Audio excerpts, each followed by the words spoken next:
He did his undergrad here at Utah State University and then went on to do an MBA at BYU. He likes to go mountain biking every morning at 6 a.m. and he does mountain climbing on Thursdays. And Mountain America, over the years, has been able to save its customers over $100 million from interest charges. So everyone please give a strong welcome to Lynn Stevens.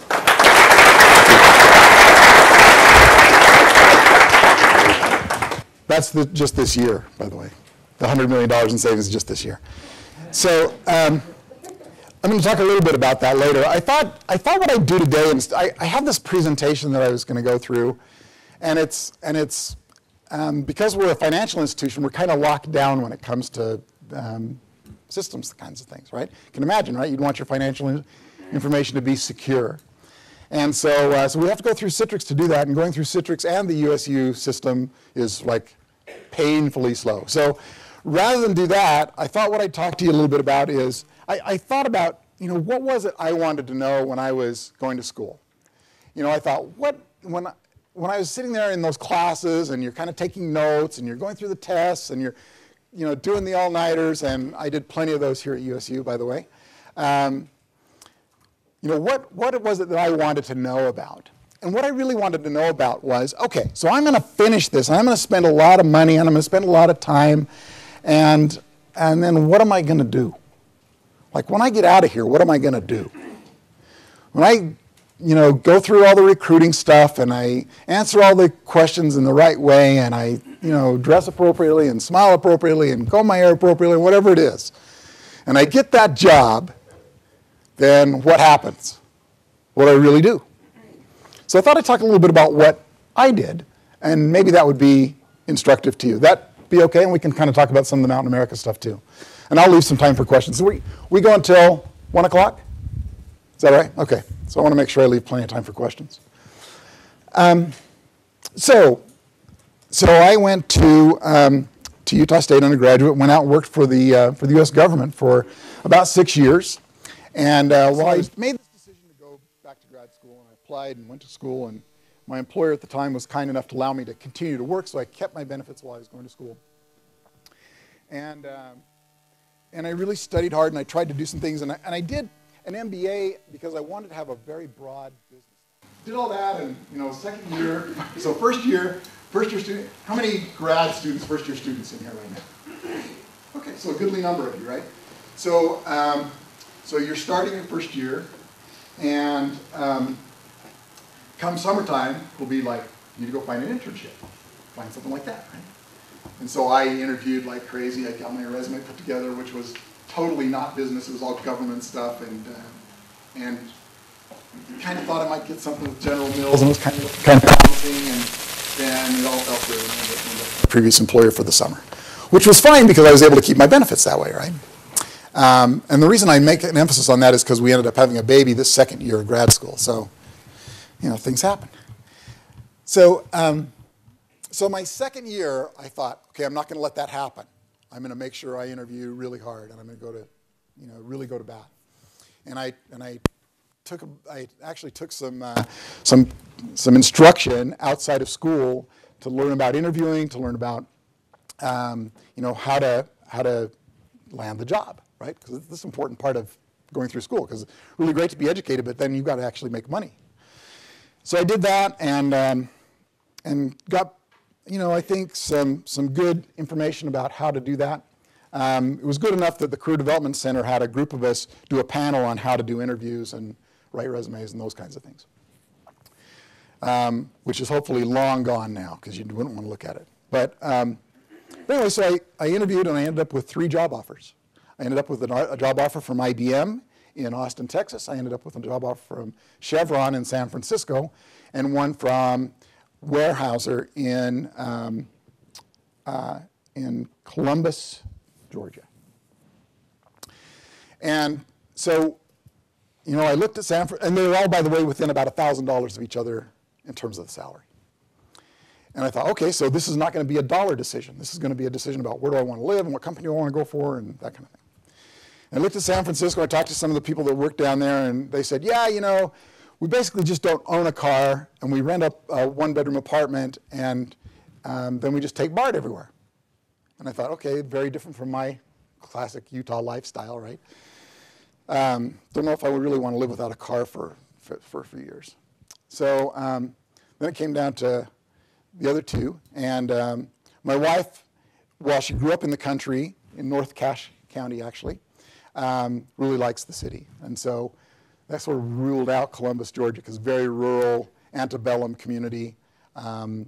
And so we ended up going to Austin, Texas. And my first job at IBM was as a compensation analyst. So anybody had a compensation class yet? Do you do a compensation class? Next semester. Spring, okay. Next semester, okay. Great, so when you go through compensation class, you'll learn some things about salary structures and all of those things. We used a book, I think it's still in print actually, by a guy from Cornell. Won't mention names, but anyway, when I got to my job, I found out that IBM actually used this guy's salary structures. So here I was, I'd gone through this class with Dr. Charrington down at BYU. I think he's still teaching actually. He's probably about 80-something by now, but and he's a wonderful guy. I mean, you probably know him, right? You guys probably know him. And he's fantastic. And he's done a lot of work in HR. He helped write some of the questions for the exam when you do the PHR exam and the SPHR exam. He helped write some of that stuff. So very knowledgeable. And what I found out was, having taken Dr. Charrington's class, I was now eminently qualified to be a compensation analyst at IBM. Didn't know that going in, but boy was I happy when I found that out. So, sometimes you think, oh, I'm studying this stuff, and this professor from some unknown university that I've never heard of before, and probably nobody ever really uses this stuff, do they? And then you get out and you go, huh, how about that? It actually applies. I can actually use this. So, I ended up in that job doing a lot of work around compensation, obviously, but we looked at things around the EEO and implications of that, and looking at the 4/5 rule. And if you don't know about these things, well, you'll learn soon. And adverse impact, we looked at job descriptions and how those job descriptions were changing. IBM's manufacturing environment was going through some changes, and they were trying to build some kind of team kinds of things going on, and we were saying, how does that apply? So in the past, we'd basically paid people for doing this job, and now we're saying, we want people to do these jobs. We want them to be qualified to do these jobs. And so how does that affect compensation? Is it just job broadening? Are they actually doing the same level of work, or should we pay more because they can do more of the same kinds of things? It's not really higher level work, so really do we pay more? And so we sort of grappled with some of those kinds of questions. So that was fun. I loved that job. So here's one of the things I loved about that job. When I got that job, and this will date me a little bit, PCs were relatively new. And so we were using kind of dumb terminals with mainframes. And my PC in grad school, just so you have an idea, was an IBM clone. It had 2 floppy drives, 640K of RAM, no hard drive. And that was the most you could get, was 640K. They thought, because Bill Gates is famous for saying, who would ever need more than 640K? And an amber screen, right, no color. So that was my PC, and when I got to IBM, they had 3270 terminals, which were a PC and linked to a mainframe, which was, I see, like, Dean's back there nodding, right? And so I thought that was great. And we had this great database that had all this information in it. Probably, actually, one of the best databases for HR stuff that I've ever worked with was at IBM. Very comprehensive, lots of history.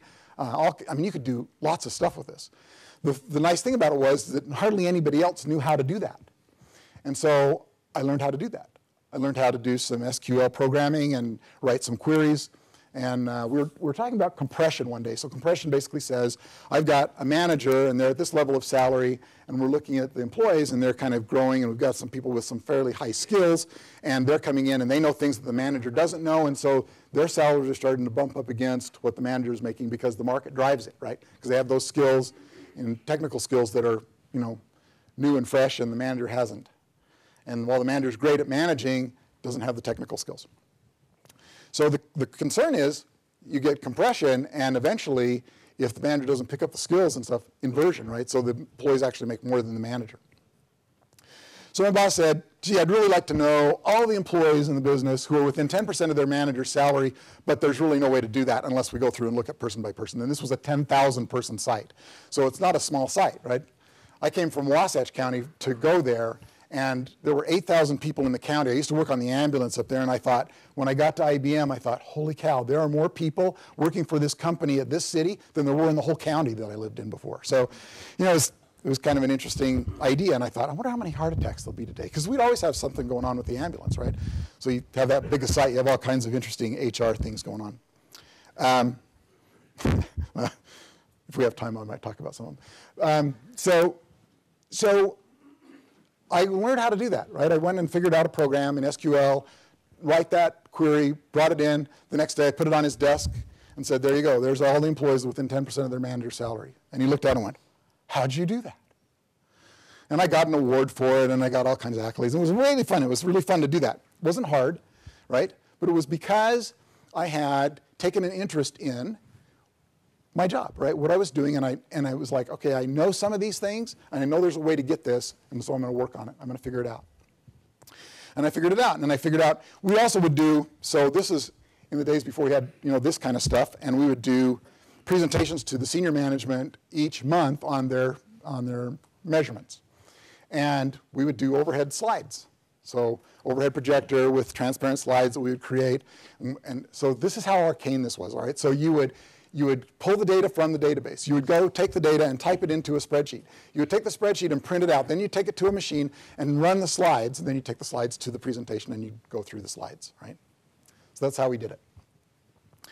And I said, you know, it'd be nice if we could just take the data right from the database and put it into the presentation. Because why would we have to go through all these other steps? Because we're not really doing anything with it except formatting it so people could read it on a screen.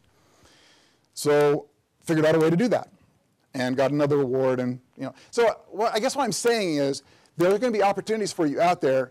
This whole idea of going through education and learning things that you're going to be able to use, yes, that's true. And that'll occur. You'll go, oh yeah, I remember this. Or I remember a case study where we talked about this. And you can go back and look it up. But the other part is the learning how to learn is a key part, right? So active learners, being active learners is an important part of getting that new job and keeping it. So after I left compensation, I went over to recruiting. And recruiting was the hardest job I ever had in my life. And that includes working for the summer on my uncle's ranch, which was the next to hardest job I ever had in my life. Because you'd get up at 6 in the morning, you know, you'd be to work at 6 in the morning, so you'd get up at 5 in the morning. And then you'd work till noon, and then I'd go in, and they had a little shack down by the cows, and I'd go down, and I'd crash in the shack for like half an hour and take a nap, and then I'd get up and go, you know, work again until 6 o'clock that night. And then I'd go home and crash into my bed, and I'd get up the next day and do it again. So that was the next to hardest job I ever had. The hardest job I ever had was in recruiting. Now, why is that, you'd say? Why would recruiting be such a hard job? Well, you think about it, right? You all are going to be out there looking for a job, right? You're going to be looking for a job. And when you are looking for a job, you would like to have lots of offers to choose from, right? Wouldn't that be nice to have like multiple offers you could choose from? And then when you've got lots of offers to choose from, you want to kind of take your time and think about it. And so you want to know whether you're going to get an offer right away. Because if you've got one offer, but you're hoping for another one, you want to get the answer, right? So, and then as soon as you get the offers, you want to kind of take your time and decide. Guess what your hiring managers are doing? The managers who are offering you jobs are looking at all of these candidates. And they are trying to pick the very best person for their job. Rightfully so, right? They're going to spend a lot of money. They're going to train you. They're going to bring you on board. They might pay to relocate you. All kinds of things they're going to spend on you. So they want to make sure they do a good investment. So while you're really, really anxious for them to get you an answer, they want to take their time. They want to make sure that they're getting the very best candidate. As the recruiter, I'm getting calls. Hey, have you heard from my hiring manager yet? No, not yet, but I'm sure we know the decision's imminent. It's going to happen any time now. Next day, hey, have you heard from my hiring manager yet? Now multiply that by 40 or 50 positions. Okay? Then guess what happens? The hiring manager makes a decision. Yes, thanks. And you call up the candidate and you extend an offer. And you're hoping they'll say yes right there. But usually they say, great, thank you very much. I'd like to think about it for a minute or a day or two or a week. And so as soon as you extend the offer, guess what the hiring manager's doing yet? Have you heard from that candidate yet? No, not yet, but I'm sure a decision's imminent, right? So multiply that by 50 hiring managers. Guess what that job is like, all right? You've got two client groups with diametrically opposed needs and wants. So be kind to your recruiters. That's what I'm saying. And if you are a recruiter, get ready. And it's a great job. I mean, it really was a great job. I met tons and tons of people. I learned a whole lot about interviewing. I learned a whole lot about people. And I wished I had more automation. Now, if I look at Mountain America's recruiting process, I think last year we had something like 12,000 applicants. We have 3 recruiters that handled those. We filled more than a position per day in terms of how many people we hired. This year we're on track to exceed that, and that's with 3 recruiters. So, it's a real different kind of environment that we're in now. The automation allows you to do a lot more and be a lot more efficient. So I wrapped up the recruiting job. I was never so glad in my life, and I went over and worked for the head of HR for that particular site. So again, this title was Site HR Manager, but with a 10,000 person site, that's a fairly heavy responsibility. And I got to be his assistant for a while. So that was a nice growth opportunity, and I got like other duties as assigned. That was my job description, right? The whole job description was other duties as assigned. And so whatever projects were coming on, then I would handle for him. We rolled out a new suggestion program that allowed employees to provide suggestions, and if they were implemented and they saved the company money, then they would share in the savings of that. We had one guy that came up with a new process for doing wet lamination for computer cards, and that process saved us millions and millions of dollars. Yeah, he reaped some nice benefit from that suggestion, and rightfully so, right? So, so that was kind of fun, and I did some other things, kind of worked around a little bit, worked in the IT as an IT liaison between HR and the information technology folks. Did that for a while. That was a real lot of fun, and was able to kind of go back to my days with SQL and some of those kind of automation things that we'd done, and had some fun with that. And then, so a little bit of change happens. IBM in the past had at each site kind of its own little mini HR organization. So you had a HR manager and some VPs, and then you had under them, and then or second line managers, and then first line managers, and you had a manager for compensation, you had a manager for benefits, you had a manager for relocation, you had a manager for transfers, you had a manager for IBM Club, which was kind of employee engagement stuff. We did golf tournaments and all kinds of softball and all kinds of sports kinds of things. It was a lot of fun. It's a 10,000 person site. It's like a little city, right, that was here. IBM decided that's not a very efficient way to do this. Let's sort of centralize some of this stuff, and we'll leave employee relations at the site because that's kind of key. And they're sort of the generalists. They know a lot about everything. And so they did. They centralized that. So in order to move up at IBM, one of the things that was necessary was for you to be a manager. So typically what people would do is they'd work in some of the specialties for a while, then they'd become a manager of one of those specialties, then they'd maybe become a manager of another of the specialties, and then they'd move into employee relations and be that generalist. And it was a hierarchical thing, so you'd move up in terms of level and compensation.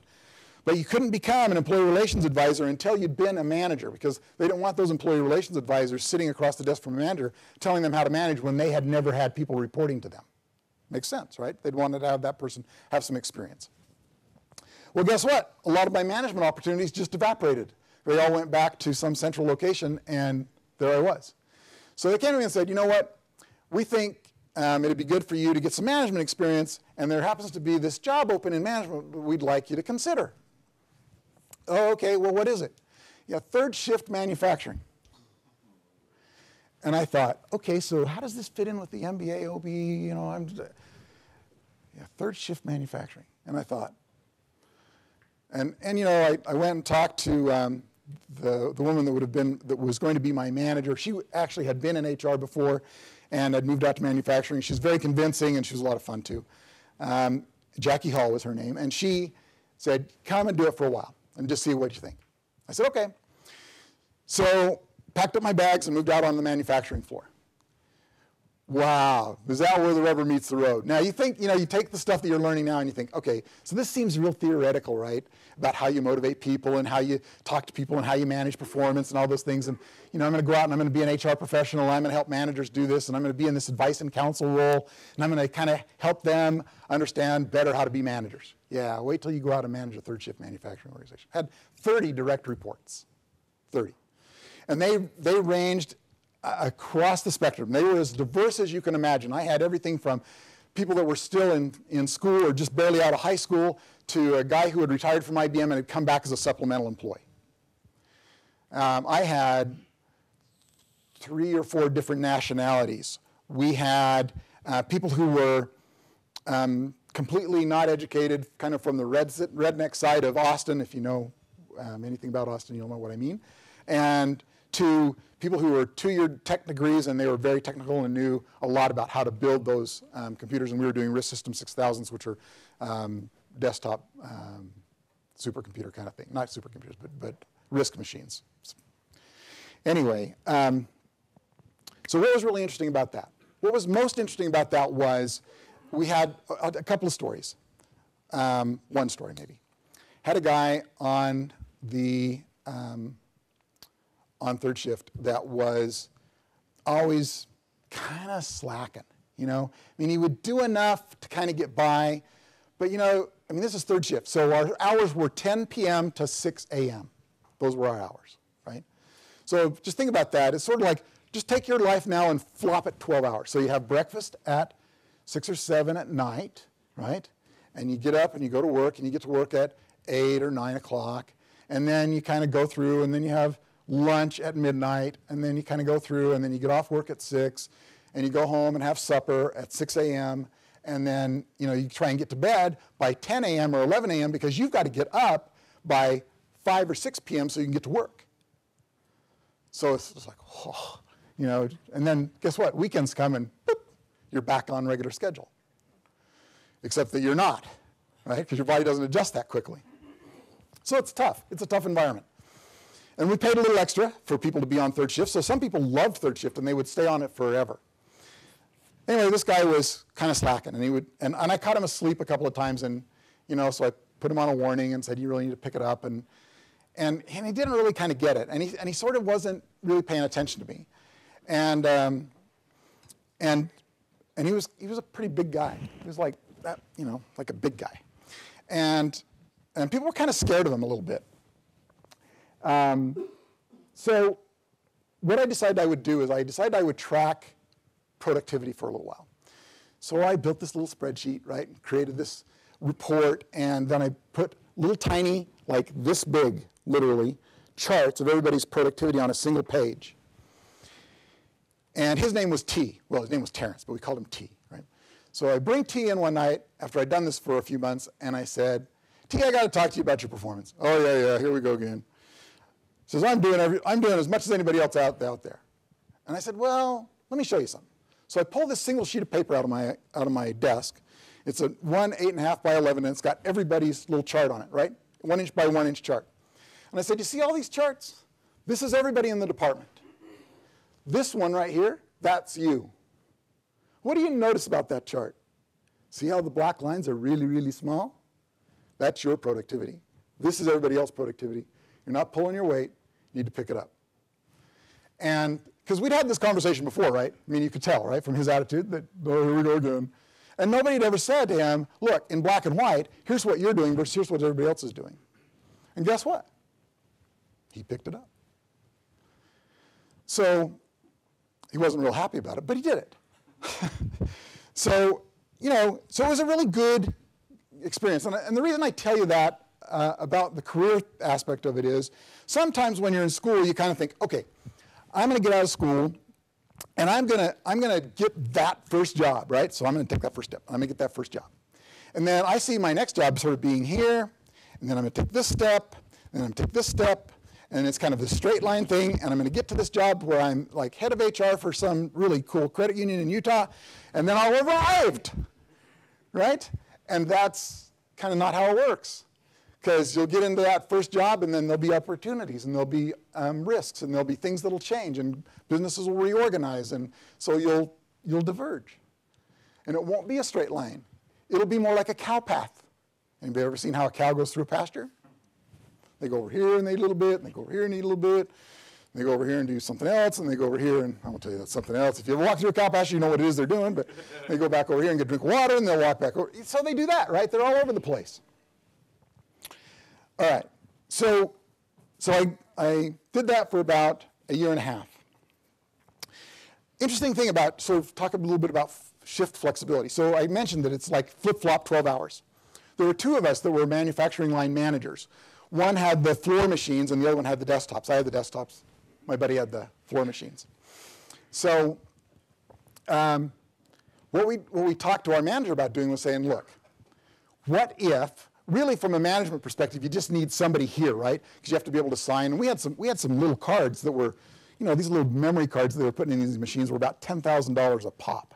So if somebody made off with those, and somebody did occasionally, so you had to be, you had to have some secure stuff, and you had to have management approval and some of these other things.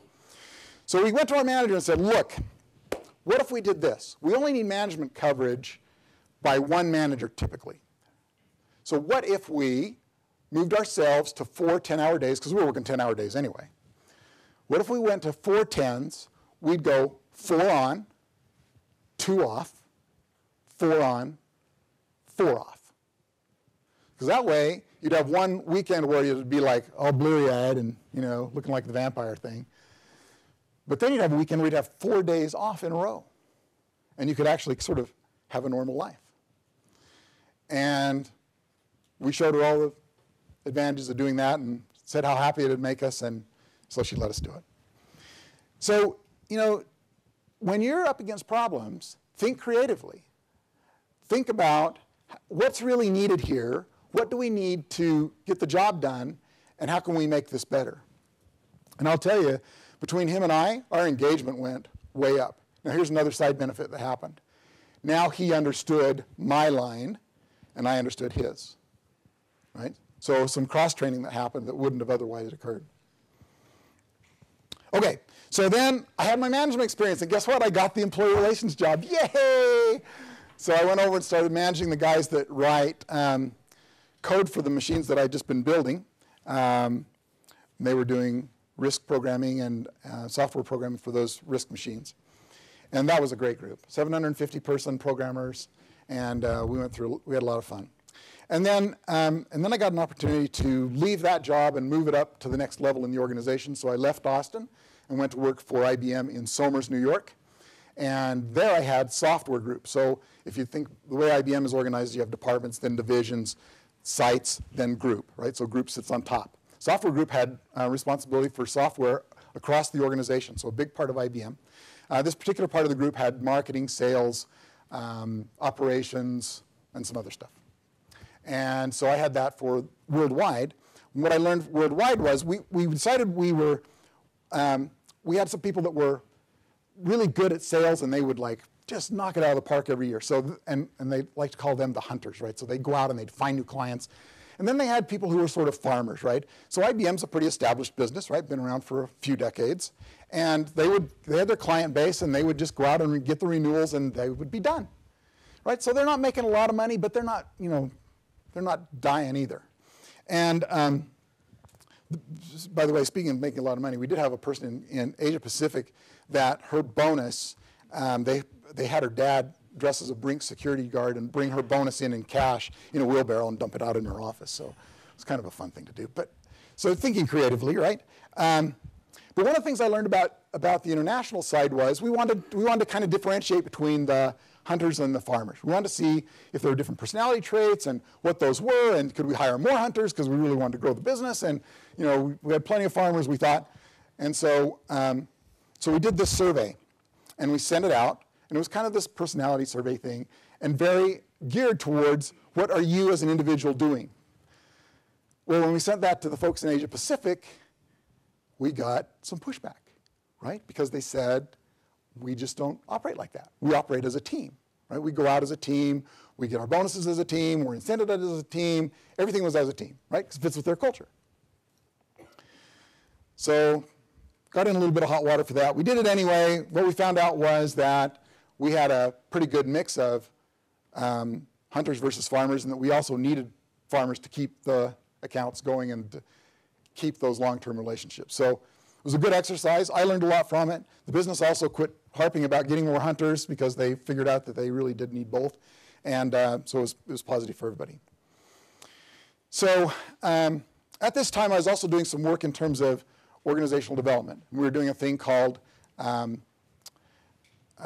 Accelerate Change Together, right? ACT.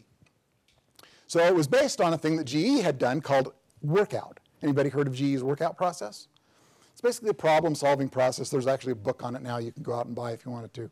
It's a really great process. You get people that can actually make change happen, all in the room together. They figure out how to solve a problem. They come back to a sponsoring executive, tell them how they're going to solve the problem. The executive sponsor gives them an up or a down. If he gives them an up, then they go forward, they do it, and in 90 days they report back. Well, 30 to 60 and 90 days they report back on how they've done it. Makes moving the business much quicker. And as business as big as GE or IBM, you need to make sure you can move things quickly because, you know, there's a great book out called Teaching the Elephant to Dance, which was written about IBM and talks about how you do change in large organizations or how you can't do change in large organizations. So anyway, workout was a way to do that. And so I'd been doing some of that, and I thought, you know, I'd kind of like to get back to Utah, and GE has an office there, and so I had this opportunity to interview, and I did, and I got the job. And so I had some different opportunities. I could move to California again with GE Nuclear, or I could move to Cincinnati with GE Capital. GE Capital being the biggest of 12 big businesses that GE is in. And GE Capital happened to have this office in Salt Lake. And I thought, bingo, that's it, right? So go to Cincinnati, think I'm going to get my GE legs under me. I'll kind of learn how GE does stuff. Went there as an HR manager, had responsibility for part of a GE Capital site. And things were going along pretty well. And I'm thinking, this is working good. And I kind of was putting my feelers out there for the Salt Lake job. And that guy had been there for a while. And GE likes to move people around pretty frequently, sometimes every 6 months. So I'm thinking, this is looking good. And then GE reorganized. Because at the time, the rule was you had to be number 1 or number 2 in the business that you were in, or you were out. And so this particular business I was in was card services, and so we did cards for places like Home Depot, like MasterCard credit cards for places like Home Depot and Lowe's, and you know those store-branded credit cards. And they weren't number 1 or number 2, apparently. So they decided they would change, and so rather than go to Salt Lake, now I was being asked to go to Dayton, Ohio, and that wasn't in the plan. So, interesting enough, back to the cow path analogy, I was out here for vacation. My wife had come out a week before me. She went to a family reunion, talked to a cousin of hers, mentioned that I might be looking for a job and trying to move back to Utah. She said, oh, I know a guy. My old roommate from college is married to a guy that works in HR at Novell, and they're looking for somebody. So when I get out for vacation, I joined her. I had this call from the recruiter down at Novell in Provo. And I said, wow, really?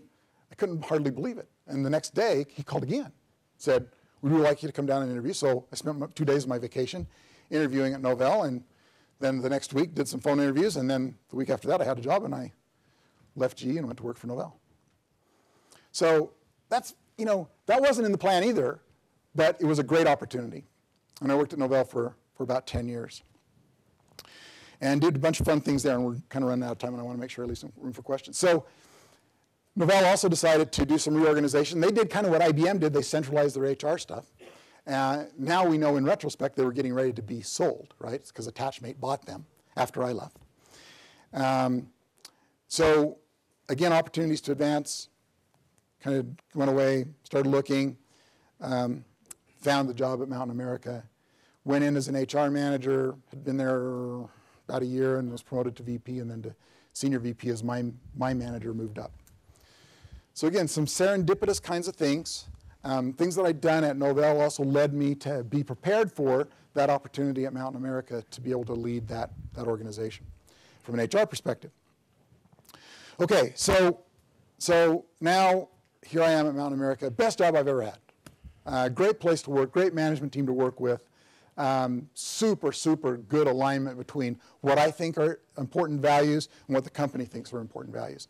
And I'd say as you're looking, right, as you're looking at what you're going to be doing, who you're going to work for, look for that alignment of values. That was one of the things that drew me to IBM as well, was an alignment of the values of what the company stood for and what I believed was important.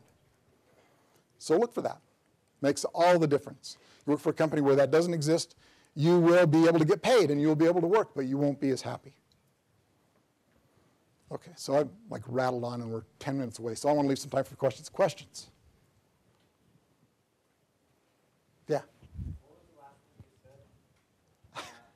What was that one more time? Sure, look for alignment in your values and the company values. So one of the things we talk about at Mountain America is stewardship. So stewardship is kind of a unique corporate value, right? So credit unions, if you don't know, are non-profit. They're not for profit. They're financial cooperatives. The members of the credit union basically own the credit union.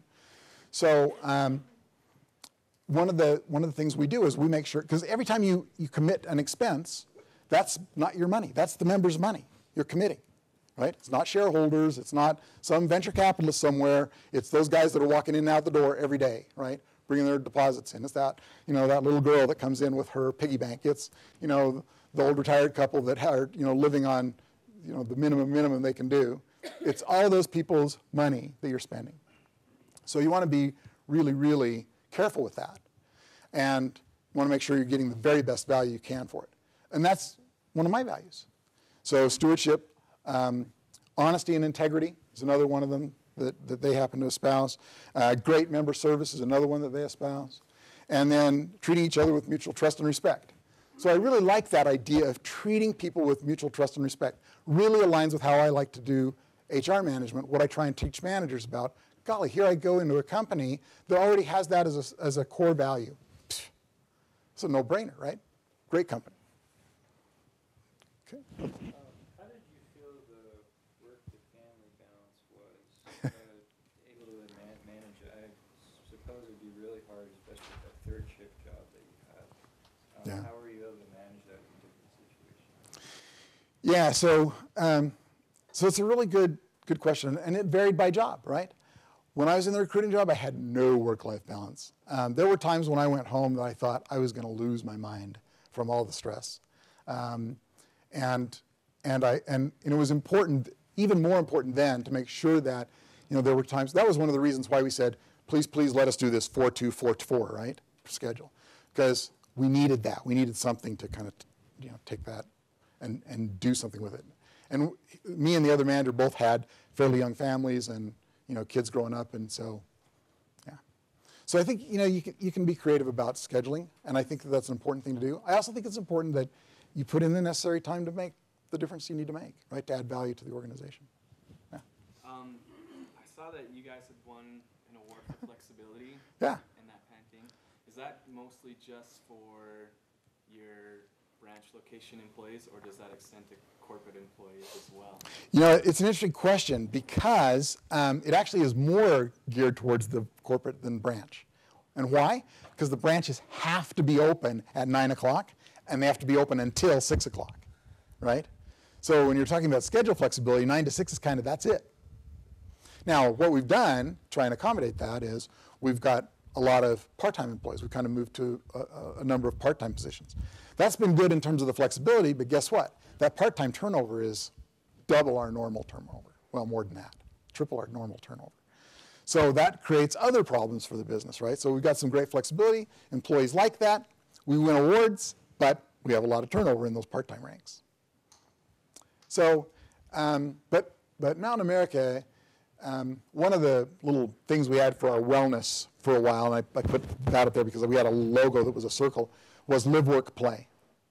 So the idea in live, work, play was that you're involved with work, obviously, and living, which is, some community efforts and some sharing and that kind of thing. So we're very involved in community activities. We do charities every year. We have a bunch of those kinds of activities. And play is also important, right? So we made that basically a program, and approached it from a programmatic standpoint. So we gave employees opportunities to have some fun at work, as well as, provide flexibility in their scheduling. And then we do a lot of work from home. I mean, we have a lot of jobs that, and I probably work from home twice a month probably. It's not a lot, just because I like to be there where I can talk with people, but we do that. Yeah? We're talking in our class this week about turnover, workforce planning, and forecasting. So can you give us just a little bit about that? Tell us what you do or Sure. how you do that. So, wow, that's probably more than a 5-minute answer, but yeah, so yeah, let me just talk a little bit about it. So one of the things we look at in the branches, obviously, is we look at transactions. And you can't look at just transactions, right? Because some transactions are, I come in and I say, hey, can you cash this check? Yes, thanks, bye, see you later, right? And I'm done. But other transactions are, hey, I've got this problem with my will, and do you have anybody that can help me with investments? And I'm trying to turn over my 401k, and oh, by the way, I need to start a trust, and do you have anybody that does that? And, right? And so that's an all-day transaction, right? So you have to be a little careful. You have to kind of rely on the managers of the branches to understand what their mix is like. So we do. So we rely on them. Now, that said, we're also very cognizant of that stewardship value, so we want to make sure that we're spending wisely and we're not overstaffing, because you can imagine the branches aren't like overrun all the time with people coming in. So then you have to say, well, what can people be doing while they're not serving members? One of the things we have them do, by the way, is training. So we have a training program that allows them to do different levels, and as they accomplish different levels, then they get more compensation for that, and so on. So we look at the number of transactions. We look at what our volume is like, if you want to talk about it from a more business standpoint. So we look at that. One of the things that I've been trying to get managers to do, and a little less successfully, and I'll talk a little bit about this, but I've gone to them and said, especially the senior managers, and said, okay, I want you for just a moment to reach into your desk and pull out your crystal ball and look into the future. What are you going to need? What are you going to need in the future? Marketing manager a year ago came to the recruiters and said, I need someone that knows how to manage Eloqua marketing programs. So Eloqua is a program that allows you to do email marketing with large volumes of email. And we found out that that's a fairly rare skill. We started looking for it, and nobody had it. And then we found out there were like 4 people in Utah that had it. So that made it hard to find someone. And then we found out there was a recruiter in Southern California that is an elocution. I can't remember how he says, but anyway, he knows just about everybody that does Eloqua programming. And so we tapped into him, and we got some good candidates, and then we hired somebody. But that's a hard thing I found for managers to do, is to look into the future and say, what are we going to need? Right now, sort of one of the big things, and you'll see this on billboards on the interstate and other places, is online banking and mobile banking. So I can pull out my phone, and if you wrote me a check, I can take a picture of it and deposit it right then. I don't have to go into the branch. I don't have to mail it in. I can just pay it, right? And I can set up bill pay. So I got an email last night that said, my Comcast bill has now posted, right? Which means it comes in, and it's variable each month, right? It varies by a few dollars each month. Comes in, I don't have to do anything. It comes in, the bank sees what it is, takes out of my account, pays that bill, and then sends me an email to say, hey, it's paid. So I don't have to do anything. I don't have to write a check. I don't have to mail it. I don't have to get a stamp. I don't have to do anything. I just set it up, and it just gets paid each month. So those kinds of member service kinds of things are really important, but finding people that know how to do that because it's so new is hard. So then you have to say to that online and e-services manager, okay, so what kinds of skills are you going to need in the future to be able to drive this as part of our business, because it's part of our strategic direction, right? So if it's strategic for us, then how do we get more of it? How can we start now to sort of cultivate people that would be willing to come and work for us and have those kinds of skills? So this year, what I'm telling them is not to look into their crystal ball. What I'm telling them is, I want you to think about, I went to a little seminar, and they had this guy from this worldwide steel business that was from France, actually. And he was going around to the different plants, and what he would say to them is, we're trying to determine what the key jobs are in your business. So typically the key job, the plant manager raises their hand and says, well, that's me. Yeah, I'm the key person here. And he said he would go around with the head of HR for this international company and say, see this person right here? This is the EVP for HR, and he is not in a key job. But that guy that came in this morning and started the blast furnace so he could start making steel, that person's in a key job. Knowing how to turn that blast furnace on without blowing the place up, really important, right? We don't turn the blast furnace on, we don't make steel, we don't make steel, we don't make money. So it's finding out what those blast furnace lighter type jobs are in the business that's really important. Which jobs are really key, which ones are pivotal. Now, granted, having a head of HR that sets direction for the overall people organization, that's probably important, right? But could you live for a day or two without that person in the job? Yeah, probably. But that guy that turns on the blast furnace, got to have him every day. I was going to say, is there a fire drill? Okay. All right, other questions? I sort of used up the time, yeah. Do you have a few pointers for us as we're going and writing resumes and doing from just your experience as a recruiter? Yes. So, probably the most important thing you can do in writing your resume is to show not your to-do list, but your results. All right? So I kind of have an idea. If you tell me that you worked in, a retail store, which is kind of a typical job for a lot of people in school, right? And by the way, it's one of those things that we look at for our entry-level jobs is, do you have retail experience? Because we want people that have got good customer service skills. So lots of people have done that, right? And they can say, well, I stocked shelves, and I ran the cash register, and I helped customers, and I did those kinds of things, right? So that's a to-do list. And typically you'll see resumes that are to-do lists, right? It just sort of says, here's the things I did. More importantly is to show what was the result of those things. So I helped customers in such a way that my sales increased X% over this many months. Or I stocked shelves in a way that provided, a better merchandising display and sales increased by, tie it back to results, whatever it is. Whether it just be, and it could be, results that you got as feedback from your manager. It could be results that you saw in terms of numbers. But if you can quantify what you did, then much, much better than just saying, here's the things I did, right? So that's, if I'm going to say one pointer for resumes, that's the thing I do. Focus on results, not on to do. Going back to the resumes, there's several different types of resumes that you can do, chronological, skills-based. What type of resumes do you like to see? Yeah, so it's a really, really good question. And it depends on the job. And it depends on the company. So let me give you a day in the life of a recruiter, right? So here's the recruiter, in typical job, and I've got a stack of resumes that I'm going to go through. So I've got to get down to the qualified few, typically, or the most qualified few, because everybody might be qualified.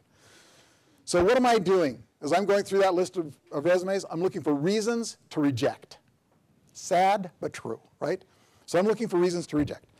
Too small a typeface. I can't even read it. I'd rather have multiple pages than too small, right? So boom. No bullet points. I don't need a paragraph. I just need to know what you did and what the results were, right? Big breaks unexplained breaks in employment, right? School, obviously, an explained break. Big unexplained breaks, you're going to have some questions, right? Et cetera. So you can go down through the list. So the format isn't as important as the readability, and do I see keywords that align with what I put in the job posting? So if you look at those job postings, they'll give you a good clue as to some things to put in there. So if they're asking for C# programmers, and you don't have C# on your resume, guess what? Boop. They're not going to stop and ask you, oh, by the way, did you learn C#? Oh, yeah, I know that. Well, put it on the resume. So look for those keywords, because they'll do keyword searches on electronic resumes to find the ones that are going to pull out, right? So really, really study that job posting. And, it's not a bad idea if you can get hold of somebody to call the recruiter and just say, kind of, what things are you looking for here? I don't want to waste your time, but also remember that they got 50 candidates calling, they got 50 hiring managers calling them every day. So understand if they don't get back to you immediately. Okay, other questions? guys are great. Yeah, Steve? So you've had a lot of people work for you for years in various HR roles. What are 2 or 3 characteristics of somebody you say, wow, that's a rising star? Oh, I love people that do stuff on their own. So really, really good that you do what you're told, right? Really good. Really better if you come to me and say, hey, I found this.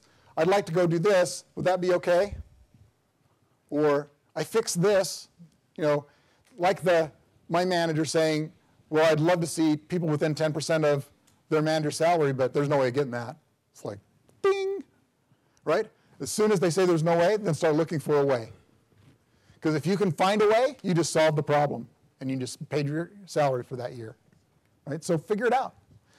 Listen, listen, listen, listen, listen, and then provide value. Is that kind of what you're looking for? Okay. All right, we have a gift for you Oh. on behalf of the Huntsman School of Business and the MSHR Association. Very cool. Thank you very much. Thank you. What's up?